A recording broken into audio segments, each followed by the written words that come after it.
Hey, AP Calculus students, Mr. Record here. I got just a really short video here that's going to maybe help with any confusion that you might have dealing with the various differential uh, equation models, differential growth, differential decay models that you might see with the typical story problem.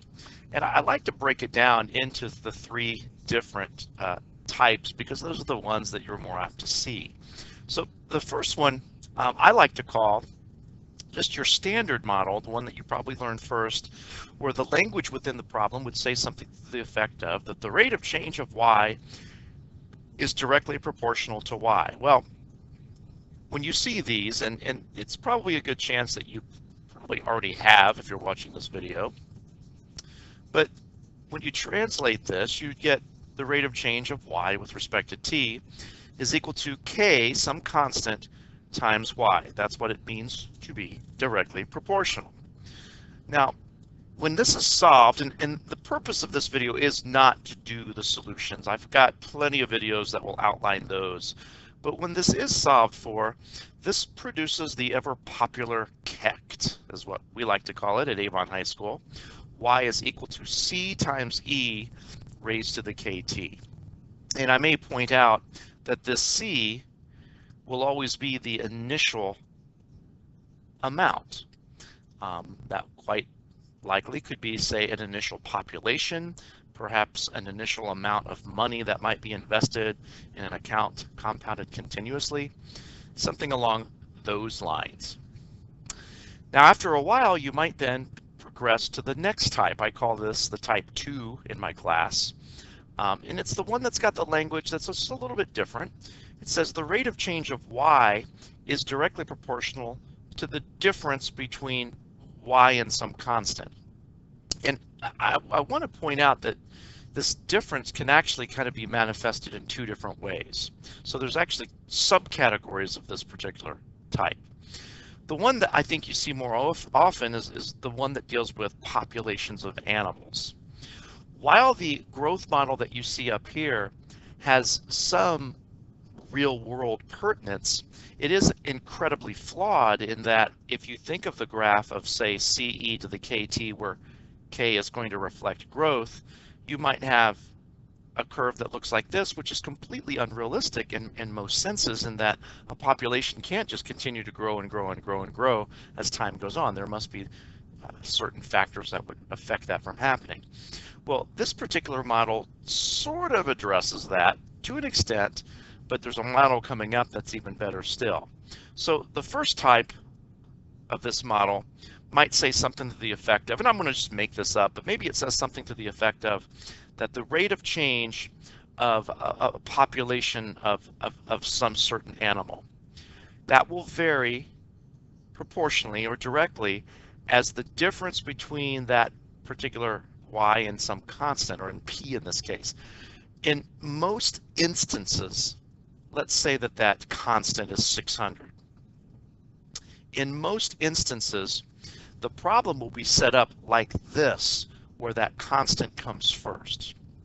And that does promote a bit of a problem when you start separating variables and integrating, because when this guy is all brought over to the left side by way of division and you take the antiderivative of 1 over 600 minus p, it's very important to remember the negative sign in front of your natural log. Again, there's plenty of videos that you can hunt down that will show you what the solution of this particular model will be.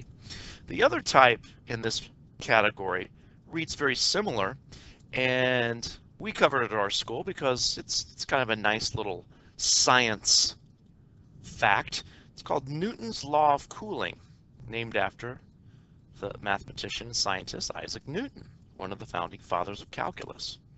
And in Newton's law of cooling, the formula would say that the rate of change of the temperature of an object, which I'm going to use O for that, the rate of change of the temperature of an object over time is directly proportional to the difference of that object's temperature minus the temperature of the surrounding medium that I like to call T sub E, for like the temperature of an environment.